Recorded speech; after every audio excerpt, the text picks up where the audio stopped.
Olá, meus amigos, um dia de muita paz para todos nós.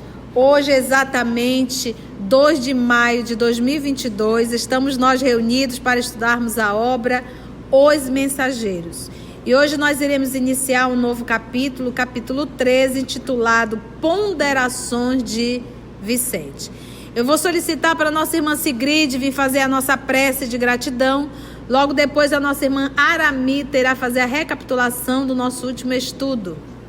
Senhor Jesus, mestre amigo querido, te agradecemos pela noite de hoje, pela oportunidade aqui do estudo, de a gente se reencontrar, encontrar velhos amigos. E te pedir, Senhor, força, fé, perseverança, para que a gente possa fazer esse caminho que tanto precisamos nos melhorar. Muito obrigado, Senhor, que assim seja. Em nosso último estudo, nós vimos o Monteiro contando o motivo da queda dele, por que ele falhou na sua missão.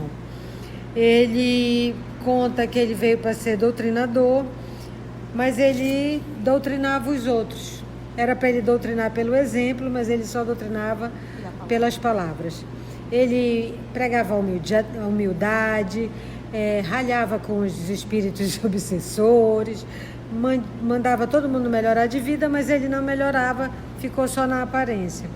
E quando ele desencarnou, ele foi para regiões inferiores e ele sabia, a cabeça dele conseguia se dirigir ao céu, mas o coração estava preso à terra, como ele diz. E nesse estado ele foi rodeado pelos espíritos que ficaram esperando por ele, né? Olha, eles esperam, gente. Usava as mesmas frases que ele usava nas sessões, mas tudo de forma irônica, e recomendavam para ele serenidade, paciência, perdão às faltas alheias. Que era o que ele falava no trabalho mediúnico, né? Aí ele vociferava, gritou, rogou.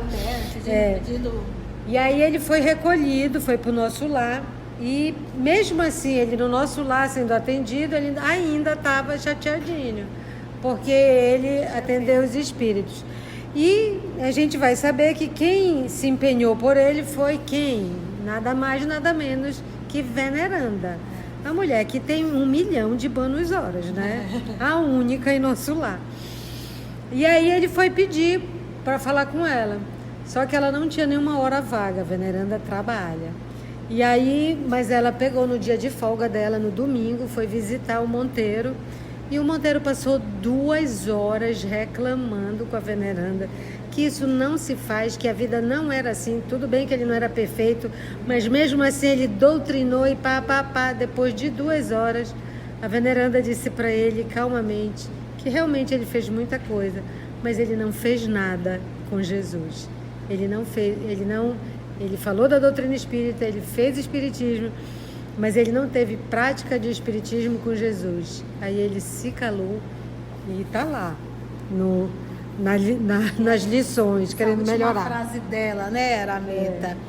Entregou-se você excessivamente ao espiritismo prático, junto dos homens, nossos irmãos, mas nunca se interessou pela verdadeira prática do espiritismo junto de Jesus, nosso mestre. Muito bom, né, gente? Vamos entrar então no capítulo 13, Ponderações de Vicente. Não estava farto de lições, porque ele saiu ouvindo vários testemunhos vivos, mas para o momento, havia aprendido bastante.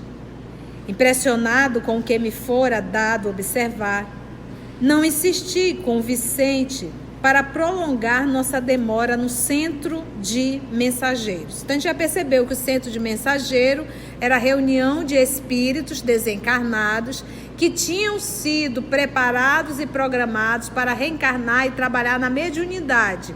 E todos aqueles faliram. Confere? Cada um contou sua história e André Luiz foi acompanhando. Deixando grandes grupos em conversação ativa, reconstituindo projetos e refazendo esperanças. Segui o companheiro que me convidava a visitar os imensos jardins. Vamos lá. Roseirais enormes balsamizavam a atmosfera leve e límpida. Por que a atmosfera é leve? Por causa dos pensamentos dos que estão lá. Pensamentos leves, tá? Murmurou André. Sinto-me fortemente impressionado.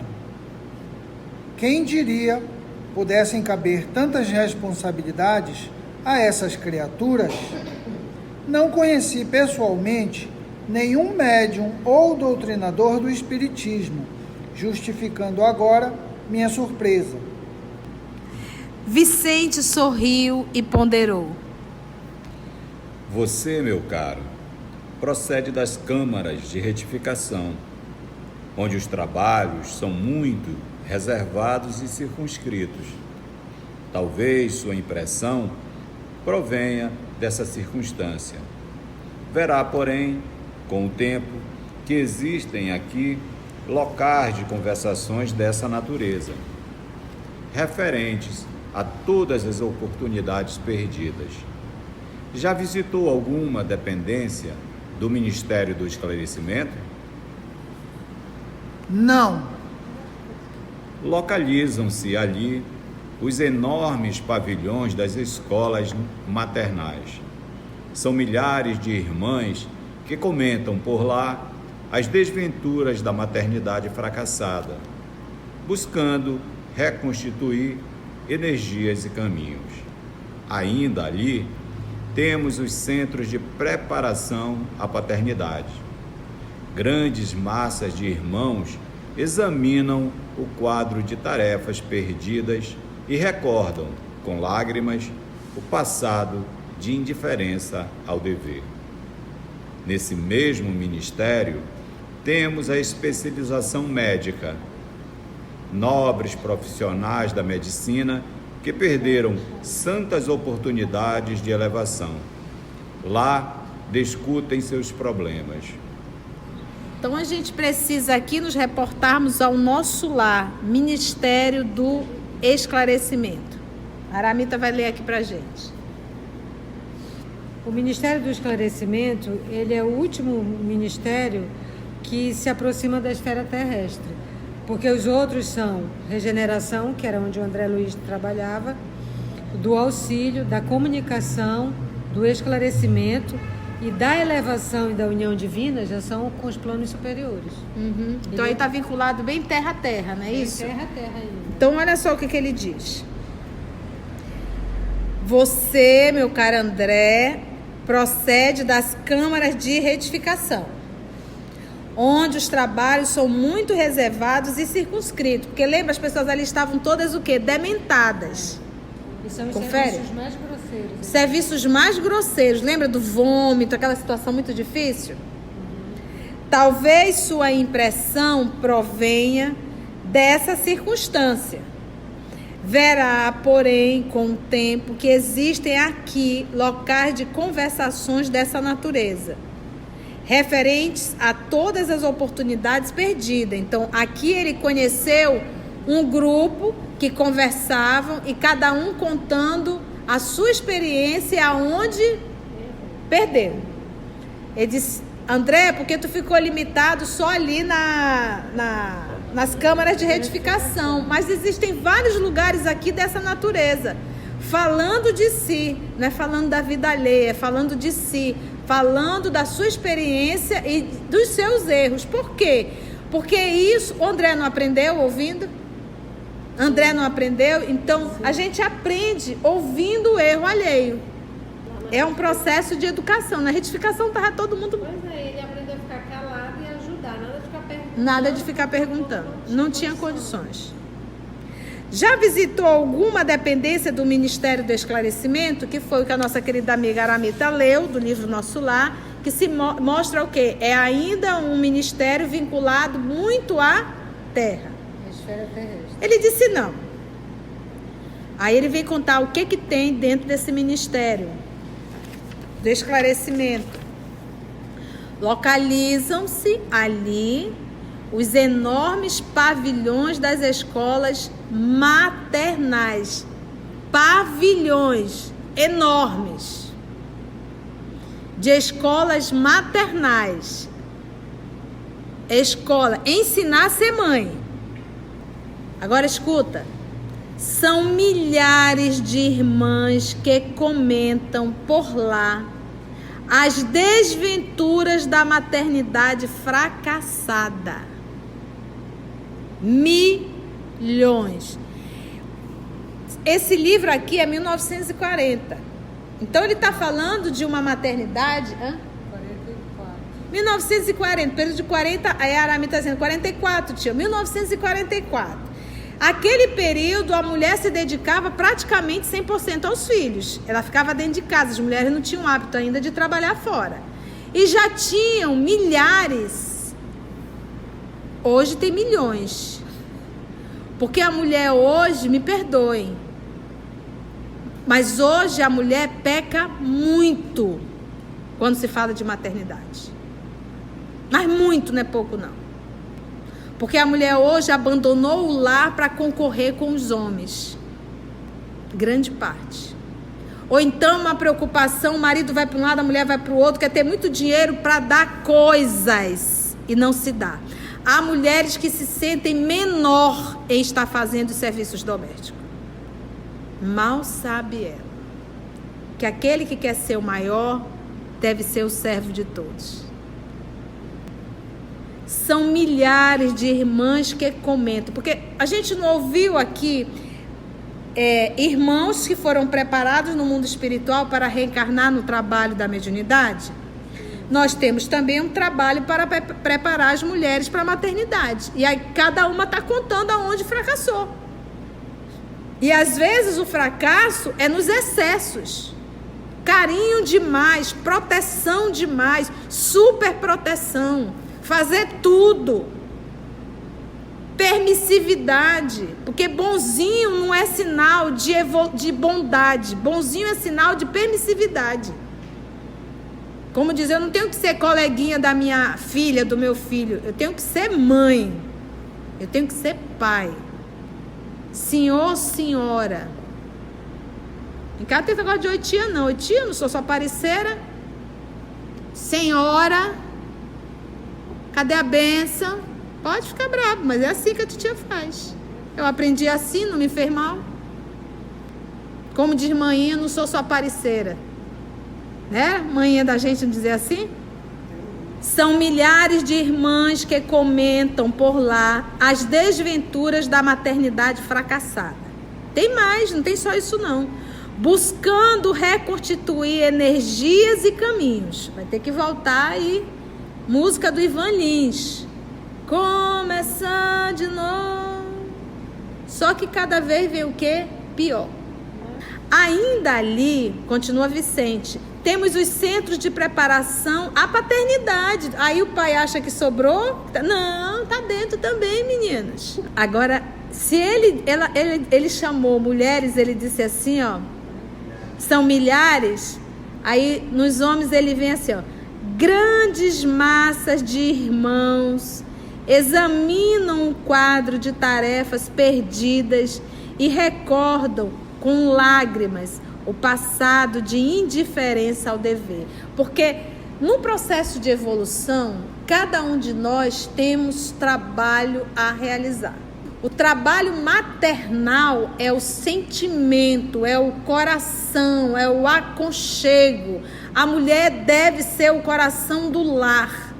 O homem, o cérebro, a razão, o provedor. É assim que o papai montou. A gente vê isso nos reinos. Está tudo organizado. Por isso que a mulher tem uma estrutura que proporciona acolher melhor. O homem é musculoso, é grosseirão, né? A mulher ela é mais doce, porque essa é a função dela. E nós temos que viver essas experiências. Então, se estar na condição de homem, é o provedor, é o protetor. Eu sempre gosto de contar isso. Uma vez o papai brigou com a manhinha, foram várias, mas dessa vez ele saiu de casa. Porque o normal era as brigas, né? Ele passou 5 dias fora de casa, mas olhando de longe, que ele foi para a casa da mana dele, que era próximo. Eu tinha talvez 5, 6 anos, mas eu me lembro disso. Na minha cabeça de criança, o ladrão ia entrar em casa. Por quê? Porque o meu super-homem não estava dentro de casa. Quem era o meu protetor? O papai.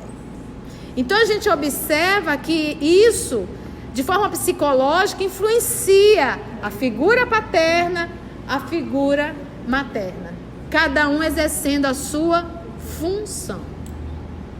E se eu estou na condição masculina, eu devo viver essa função. Se eu estou na condição feminina, eu devo viver essa função. Continua ele, vamos ver o que tem por lá. Com lágrimas, então, de tarefas perdidas, e recordo com lágrimas o passado de indiferença ao dever. Nesse mesmo ministério, temos a especialização médica. Vai cutucar agora com o povo da saúde.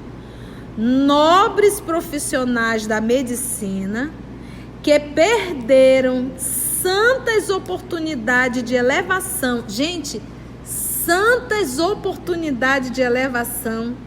Lá discutem seus problemas.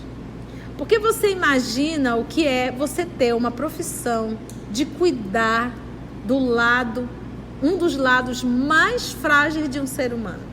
Você poder proporcionar ser um instrumento de Deus para aliviar a dor de um humano. Essa profissão que escolheste. Por isso é que ele usou o termo santas oportunidades de elevação.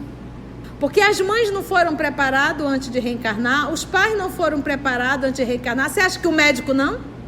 Você acha que foi um mero acaso você chegar na área da saúde? Passar no vestibular, ter uma estrutura familiar? Existe uma programação. Oportunidade de elevação. Perderam santas oportunidades de elevação.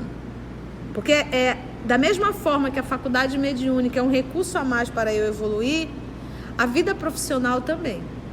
Principalmente quando eu faço eu tenho essas oportunidades de trabalhar com a dor direta, com a dor humana. Uma coisa é tu contar dinheiro, a outra coisa é tu curar feridas. Entendeu? Nesse instante, o interrompi observando o André. Entretanto, somos médicos e não nos achamos lá. Ele disse, olha, tem médico lá. E o André disse, eu sou médico e você também. Por que a gente não foi para lá?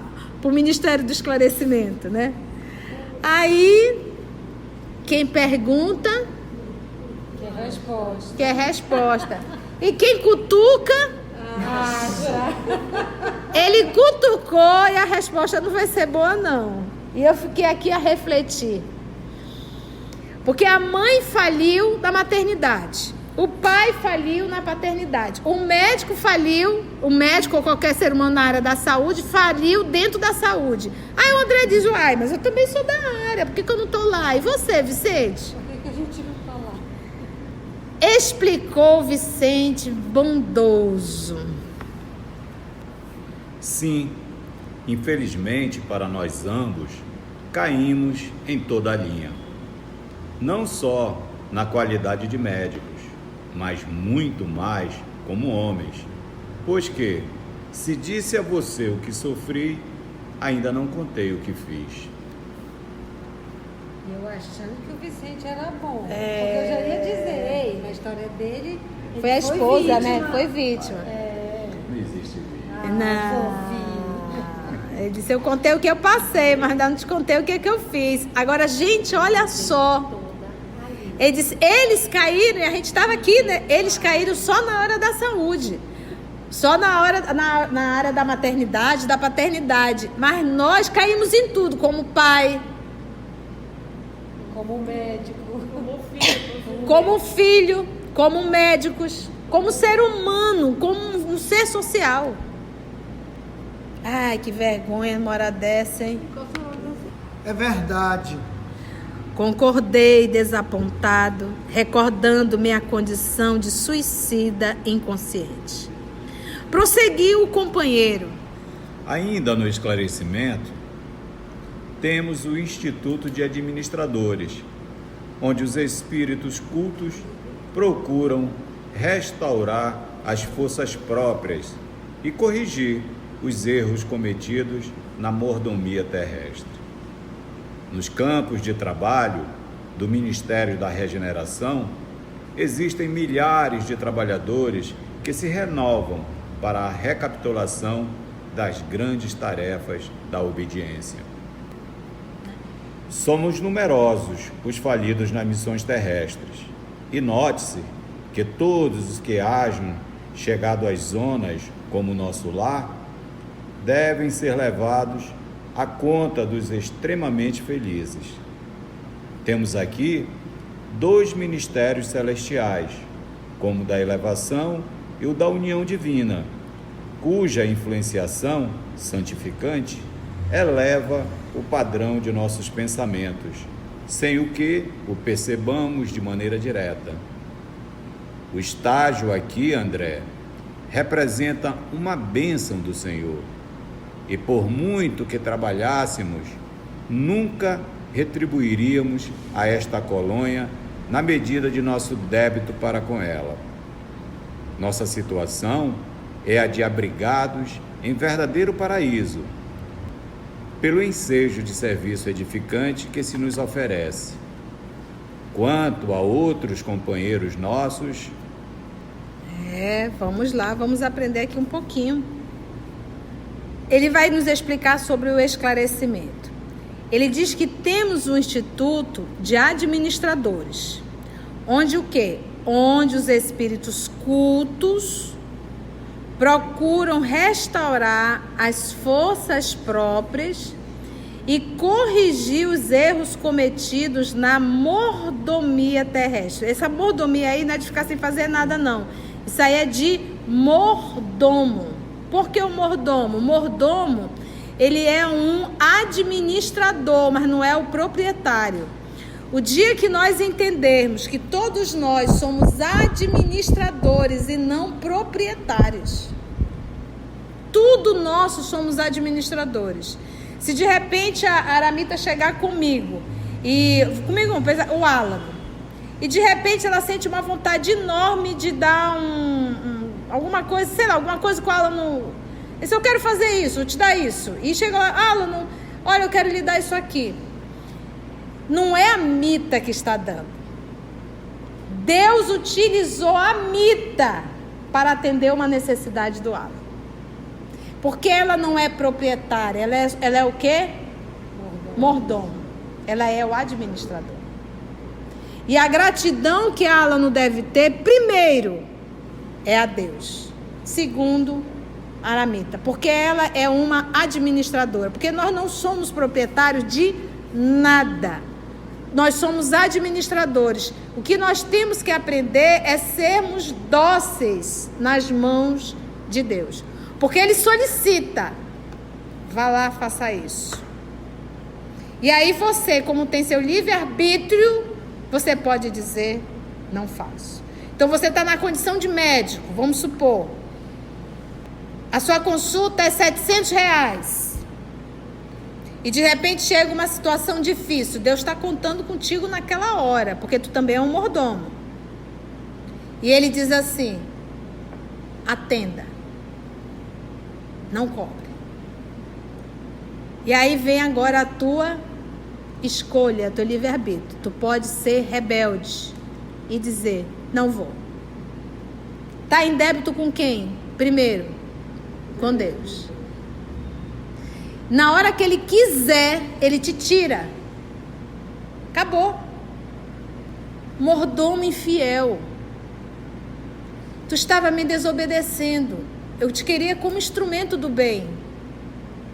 Entendeste, gente? Então é isso que a gente tem que entender, o que é mordomo. Então tudo na vida, porque a gente não tem bondade suficiente para ter atitude de bem, atitude de amor, atitude de renúncia, atitude de resignação. Isso é o empurrão que o papai dá, que por um momento toca o nosso coração e a gente faz. Entende?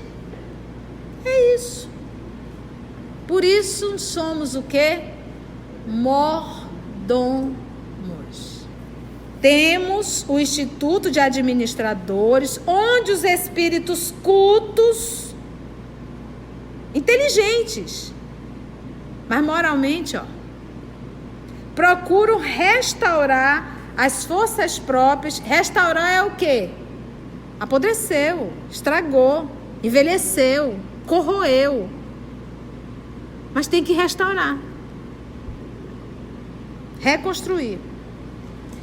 E corrigir os erros cometidos na mordomia terrestre. Corrigir os erros, porque eu fui um péssimo mordomo. Mordomo infiel, né? Nos campos de trabalho do Ministério da Regeneração, existem milhares de trabalhadores que se renovam para a recapitulação das grandes tarefas da obediência. Obediente a quem? Entende por que nós somos chamados de rebeldes? Rebeldia contra a lei de Deus. Rebeldia contra a vontade de Deus. Nós somos sempre instrumento. A pergunta é, de quem? Nós sempre estaremos servindo. A pergunta é, a quem? Então, se eu desobedeço a Deus, eu passo a servir ao mal. Se eu obedeço a Deus, eu deixei de servir ao mal. Porque só tem duas opções. Porque quando a gente diz, eu não faço mal a ninguém, aí eu pergunto, e você faz o bem a alguém? Não, também não faço. Então isso já é um mal. Porque estar encarnado e não fazer bem a ninguém, isso já é um mal. Não servir. Continuou ele ainda sorridente, falando tudo isso e sorrindo. E ele está falando, e ele está na berlinda. Porque o Vicente está todo enrolado também, né? Mas ele usou, olha, somos numerosos. Você está vendo como é que o papai faz para corrigir? Coloca um igual, mas que já está acordando, né? Somos numerosos. Os falidos nas missões terrestres. Aí você para e olha assim. Olha, a gente está vendo aqui, gente, uma galera que reencarnou como médium, faliu. Uma galera que reencarna, faliu. E o Papai do Céu, com a sua tolerância infinita, volta de novo. É meu filho. E aí tem para todos, né? Quando ele fala que os cultos é quem adquiriu qualquer saber, que são os mordomos, pode ser administrador, contador, qualquer ser pensante que tenha alguma condição melhor. Intelectual.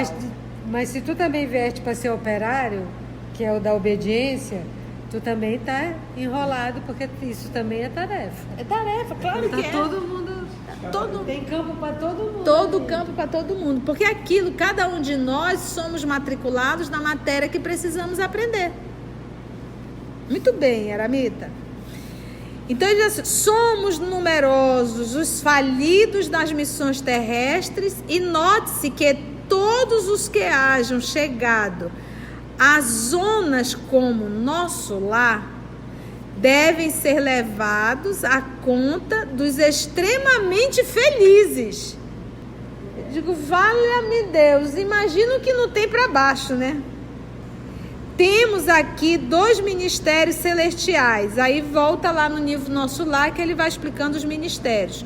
Como o da elevação, a Mita leu ainda há pouco, e o da união divina, que estão vinculados já, como ele coloca aqui, extremamente a conta de ministérios elevados, cuja influenciação santificante eleva o padrão dos nossos pensamentos sem o que percebamos de maneira direta.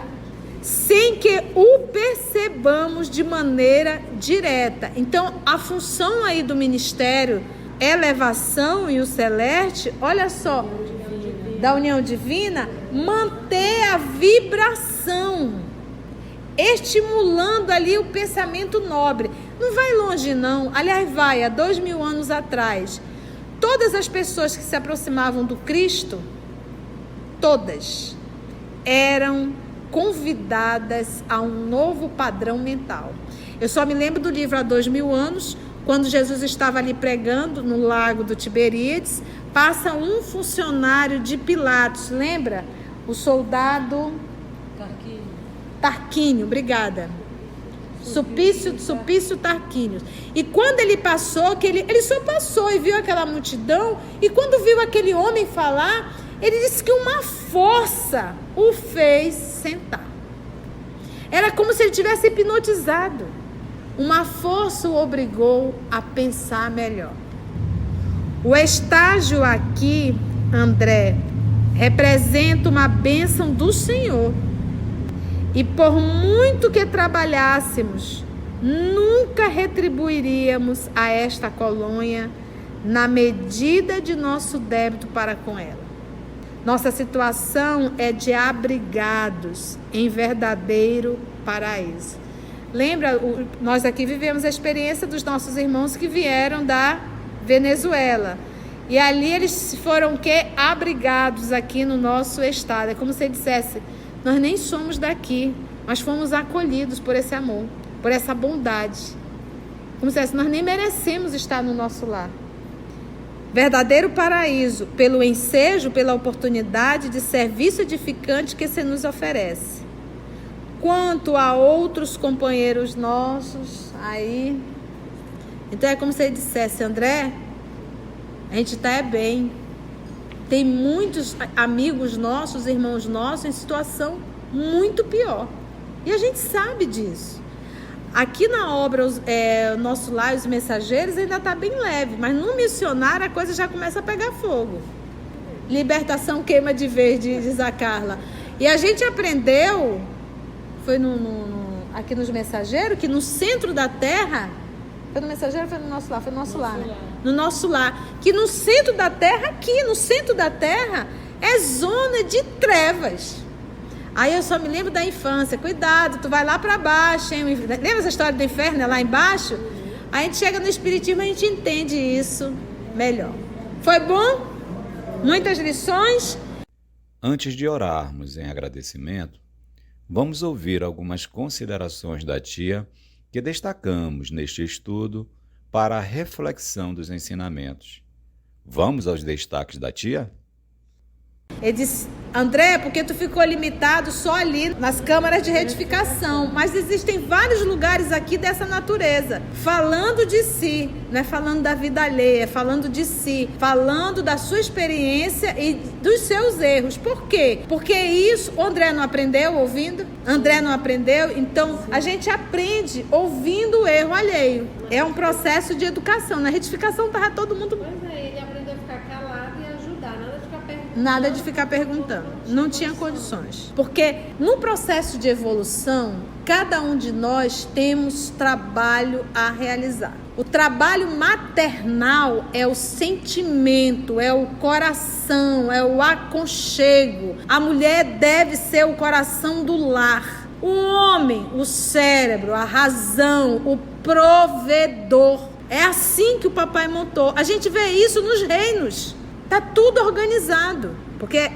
da mesma forma que a faculdade mediúnica é um recurso a mais para eu evoluir, a vida profissional também. Principalmente quando eu faço eu tenho essas oportunidades de trabalhar com a dor direta, com a dor humana. Uma coisa é tu contar dinheiro, a outra coisa é tu curar feridas. Entendeu? Não. Isso aí é de mordomo. Por que o mordomo? O mordomo, ele é um administrador, mas não é o proprietário. O dia que nós entendermos que todos nós somos administradores e não proprietários, tudo nosso somos administradores. Se de repente a Aramita chegar comigo, o Alan, e de repente ela sente uma vontade enorme de dar alguma coisa, sei lá, alguma coisa com o Alan, se eu quero fazer isso, eu te dar isso. E chega lá: Alan, olha, eu quero lhe dar isso aqui. Não é a Mita que está dando.